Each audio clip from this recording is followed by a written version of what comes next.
After returning from a week-long international trip, I was pleasantly surprised when my mother-in-law, Linda, called me with an air of victory. She mentioned something about a $30,000 windfall we had apparently saved. Confused, I tried to recall any recent instance where I had amassed such a sum. As a freelance jewelry designer, I maintain a savings account for unexpected expenses, but I certainly don't keep large amounts of cash around. My bank card was securely with me, and normally, no one else has access to withdraw such a substantial amount from my account. He gave it to me, so I took it from the sideboard drawer, Linda declared over the phone, leaving me bewildered. Before I could understand more, she quickly thanked me and hinted at counting on me for future financial help before hanging up. I was left puzzled about the missing $30,000 until Kevin, my husband, returned home and cleared up the confusion. It was a misunderstanding. However, a month later, Linda bombarded me with numerous calls. I chose to ignore them initially, but the constant ringing eventually compelled me to answer. Over 60 missed calls displayed on my phone screen was disconcerting. As I picked up, Linda's shrill voice filled the room, accusing me of ignoring her. Her tone suggested she felt wronged, but to me, it was merely the consequences of her assumptions. My life as Mary, a 35-year-old busy freelance jewelry designer wanting children but overwhelmed by work, is shared with my equally busy husband Kevin. He originally had a corporate job but now assists me in managing my growing design business. Early in our marriage, my designing gigs were sparse, and we largely depended on Kevin's steady income. Now, as my business flourishes, our roles and responsibilities have evolved, but so have our challenges, like dealing with unexpected family misunderstandings about money. As I neared the age of 33, my career as a jewelry designer had begun to flourish, necessitating better organization of my increasingly hectic schedule. Sensing the growing demands of my business, Kevin, who was well-placed in his company and on track for promotion, made a bold decision. He resigned from his job to partner with me, applying his skills in management to our joint venture. Together, we secured contracts with prestigious international brands, enhancing both our professional and personal lives. However, managing success came with its unique set of challenges, particularly involving Kevin's mother, Linda. Living alone in the family home, she perceived our lives through a lens of luxury and often approached us with financial requests. "You always seem to be living so lavishly. I'm jealous," she would comment. As part of my role, attending product launches and dinners with executives was routine, yet Linda saw these obligations as mere leisure. Her requests grew more personal over time. "I'm going to throw a party for my friends soon. Can you give me some money for it?" she asked on one occasion. Although it might appear that we could easily afford such expenses, maintaining our business image was costly and filled with obligations that we couldn't ignore. We weren't living in luxury. These were necessary aspects of our work. Despite my repeated refusals, Kevin, being her son, would occasionally acquiesce to demands, reasoning that a little financial help was a small price for peace. If giving her a little money keeps her quiet, then it's worth it, he'd argue, finding it simpler to appease her than to have her work disrupted. Yet Linda's demands only escalated. Recently, she expressed a desire for a new dress for an upcoming gathering. Just the other day, Linda came over and pestered Kevin. "Wouldn't a two-piece suit work? We've been asked to buy clothes before," she said. There might be cheaper options, but what Linda wants is certainly not cheap. I explained to her that her rebuttal was that it was a fancy party, and she couldn't be the only one dressed in old clothes. Furthermore, she insisted on a matching bag, leaving us exasperated. To manage her frequent requests, Kevin had previously set up a credit card in Linda's name, instructing her to use it for her expenses. Initially, she overspent significantly and was cautioned by Kevin. Although he asked her to inform us before making significant purchases, she continued her extravagant spending. This pattern of financial demands has left both Kevin and me at our wits' end, trying to balance the delicate act of supporting family while maintaining the integrity and sustainability of our business. I discovered an exquisite ring and couldn't resist purchasing it, though I regret not informing you beforehand. Unfortunately, the bill was exorbitant. If spending is going to be this unrestrained, perhaps it's best to return the card. We simply cannot cover these costs. The credit card was in Linda's name, but Kevin was the one managing and paying the bills. Linda seemed to misunderstand the purpose of the credit card, treating it as if it were an unlimited resource. She didn't grasp that every purchase made would eventually need to be paid for, and since the money wasn't coming directly from her own pocket, she continued to use it freely. Recognizing the need to curb her spending, Kevin decided to set a spending limit on her card. This led to Linda storming into our home one day, frustrated and complaining. "What the heck? I couldn't pay for my shopping the other day," Linda complained. "Why?" We explained that your excessive spending was straining our finances, which necessitated lowering your monthly limit. Kevin replied, trying to maintain some peace. "It's still enough, right? But you two are still dressing up and going to fancy places. How is what I'm doing any different?" Linda protested, viewing our activities as purely recreational. "That's part of our job, Linda. If that's a job, then what I'm doing isn't any different," I explained. "It's unfair that only you two get to have all the fun," she argued. While it's true that our work involves attending product launches and parties in luxurious venues, these are professional obligations, not leisure activities, despite her misconceptions. Setting the spending limit on Linda's credit card seemed to have calmed the situation somewhat. Occasionally, Linda would visit and air her grievances to Kevin, but overall, life proceeded without major disruptions. As the end of the year approached, an exciting opportunity presented itself. A foreign brand manufacturer approached me with a proposal to expand our business dealings by relocating our base overseas. The prospect thrilled me, as it could potentially elevate me to the ranks of top-tier designers. Kevin, ever supportive as my manager, was all for taking the leap. "It's a chance we have to take," he affirmed. However, the prospect of moving abroad brought a new concern. Linda. Given her past behavior, it was a legitimate worry that she might insist on joining us overseas.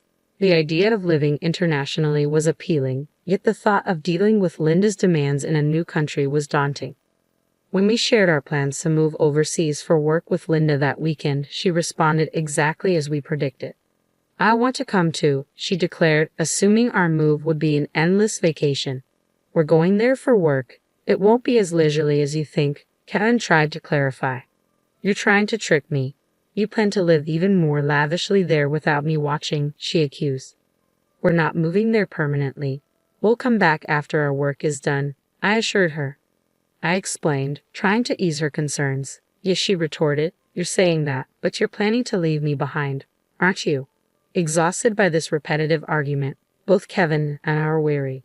In an attempt to compromise, Kevin suggested, "Okay, we can't take you with us, but how about we pay for a week-long trip for you instead?" Linda perked up at this. "Really? Are you sure? We'll cover your flight and hotel, but you'll need to manage the rest," Kevin affirmed, pleased at least for the moment. However, the peace was short-lived. A few days later, while Kevin was preoccupied with the overseas move arrangements, Linda dropped by unexpectedly. "Hey, Mary," Kevin said, "but I want to shop over there too. Can you give me some money?" she asked. "What about the card that Kevin gave you?" I inquired, knowing she had a designated credit card for such expenses. Linda's face fell. "That's the thing. Kevin finally took it away from me the other day," she admitted. It appeared she had been reprimanded for overspending, and anticipating the challenges of managing finances with different currency rates overseas, Kevin had confiscated the card. "I don't have that kind of money on hand either. I can't give you money without Kevin's approval." "Can you ask him?" I suggested, knowing full well Kevin's stance. "It's no use asking him. That's why I'm asking you," she pressed, raising her voice in frustration. Despite this, Linda did end up going on a 10-day trip abroad, which I assumed Kevin managed to fund somehow. Upon her return, she called me, brimming with excitement. "I'm back, and it was so fun." She excitedly shared tales of her sightseeing and dining adventures. "Though I hadn't asked, and I overbought souvenirs. I could have fit them in my suitcase if I had them shipped here. Can't wait for them to arrive," she exclaimed. "That's nice," I replied, trying to keep my tone neutral despite feeling a bit overwhelmed. "Thanks to the money you saved up, I had a blast," she exclaimed. "Saved up money? What are you talking about?" I responded, puzzled and a bit alarmed, having no recollection of setting aside money for her splurge. "I found it in your house's sideboard drawer," Linda said, claiming she took $30,000. I was stunned. Why would such a large amount of cash be stashed away at home, especially not in a drawer where anyone could find it? Confused, I confronted her. "I'm not sure what money you're talking about, but taking it from our house without permission is theft, even if you're family. Do you understand that?" I asked. Linda's response was unsettlingly casual. "That's why I'm telling you now. I used it. Consider it a post factum report," she declared unapologetically. I have no idea about this money, but if you took it and used it without telling anyone, that's a crime. And if it was something Kevin had set aside for an important transaction, it's even more serious, I explained, trying to make sense of the situation. Despite this, there hadn't been any noticeable disruptions in our business finances during her trip. You two live so extravagantly, so why can't I have a little of that? Think of it as doing a favor for your parent. It's not a big deal, right? She rationalized, showing a sense of entitlement that was hard to comprehend. It's one thing to ask for help from your son and his wife, but this is not how you should behave after taking someone else's money, I replied, still in disbelief. I'm glad you enjoyed your trip. I'll have to discuss this with Kevin when he returns, I continued. Kevin will understand. After all, I'm his only mother, and $30,000 isn't much to him, she assumed. All right, I'll pass the message along, I said, astounded by her lack of awareness. Later that evening, when Kevin came home, he looked troubled. Mary, do you know about the money? I left it in the drawer, he asked urgently. 15 days ago, I withdrew it from my bank account, and now it's gone. Keeping such a large sum in a drawer, didn't you think it was careless? He questioned. I needed cash immediately for an urgent payment. Do you know anything about it? It suddenly clicked. Linda's earlier call, thanking me for the $30,000 and mentioning how much fun she had, made sense now. It was Kevin's money, meant for a crucial purpose. Kevin, today Linda called, thanking us for the $30,000 and saying she had a blast with it. I didn't understand what she meant until now, I explained, piecing everything together. So it was Kevin's money, but what was such a large amount meant for? I asked. Hey, if it wasn't for a business payment, we've been doing bank transfers for a long time, right? Why cash all of a sudden? I questioned, trying to understand the whole scenario while dealing with the ramifications of Linda's actions. I was aware it was Kevin's money that had disappeared, but the full context was still unclear to me. Linda, it turned out, had taken the money without informing us, and I needed to understand why. I asked Kevin, puzzled by the situation. Kevin began to unravel the backstory. After he had reduced the credit limit on Linda's card, she started secretly borrowing money from various sources, including consumer finance cards and credit cards she had opened without our knowledge. When Kevin discovered her growing debt, he took away all her cards and withdrew cash to settle her debts directly, aiming to bypass the banking system to keep our business accounts clean and maintain trust with our partners. This was also partly a farewell gesture as we're moving abroad and won't be around to manage such issues for her, Kevin explained. I plan to handle her debts discreetly to prevent our financial records from getting complicated. A month had passed since then, and as I was busy packing for our move, Linda's frequent calls became hard to ignore. When I finally took her call, her voice was tinged with desperation. Why aren't you answering my calls? I've called so many times, she said, almost in tears. I'm sorry, Linda. I've been caught up with the move. What's going on? I asked, trying to remain calm and give her a chance to explain her side. It's not just one thing, it's everything. They're asking for payments almost every day. It's too much, Linda confessed, her voice cracking under the strain. Have you tried contacting Kevin about this? I inquired, hoping she had sought his help first. He seems to be blocking my calls. I can't get through to him at all, Mary. You're my only hope now. Please help me, she pleaded.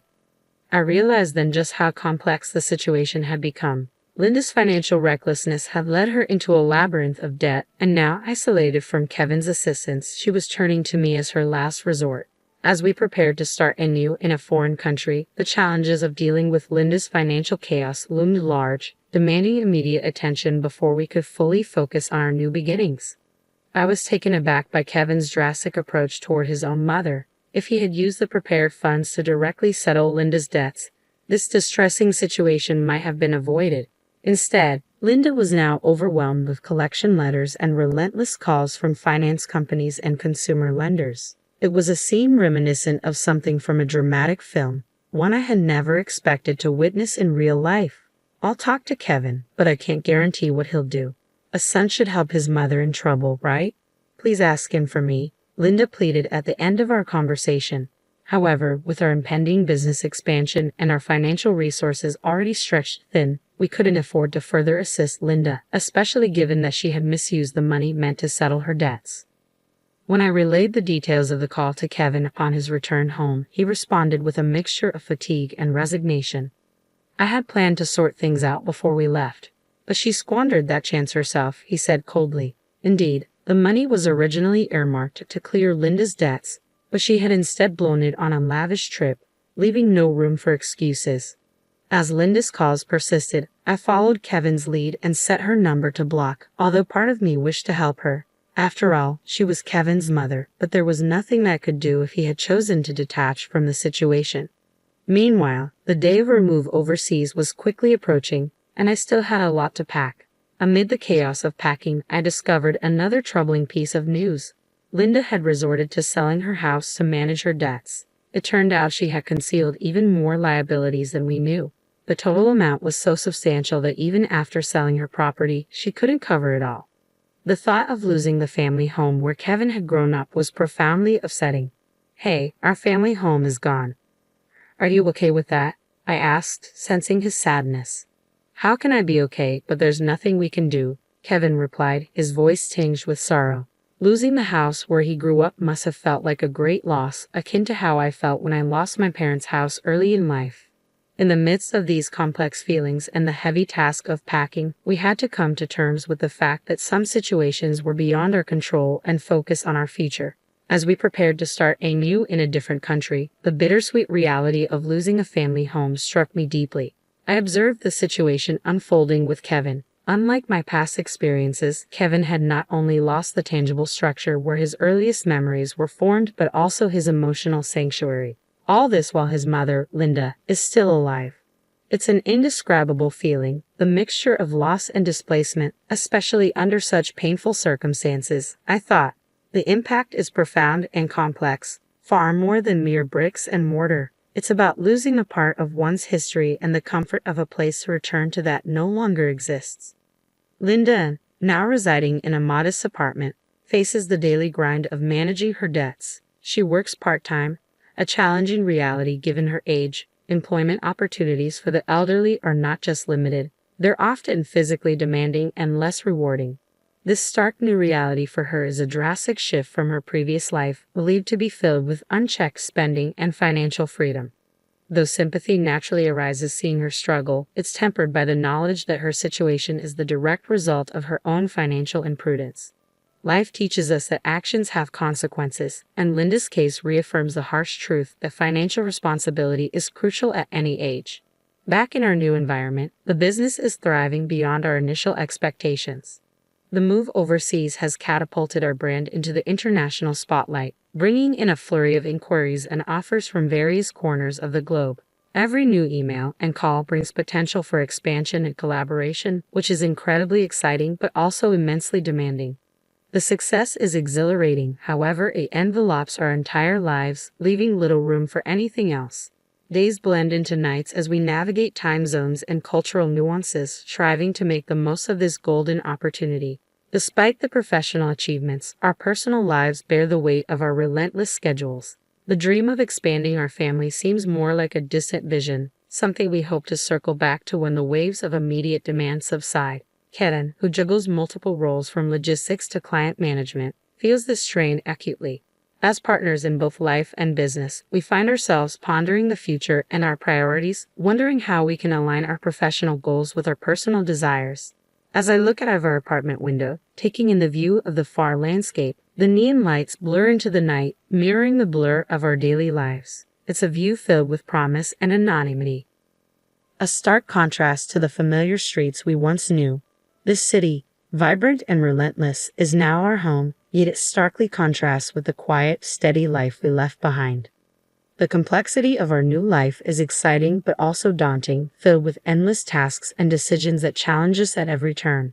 Navigating this new chapter, I often find myself reflecting on Linda's situation and the broader implications of our familial and financial decisions.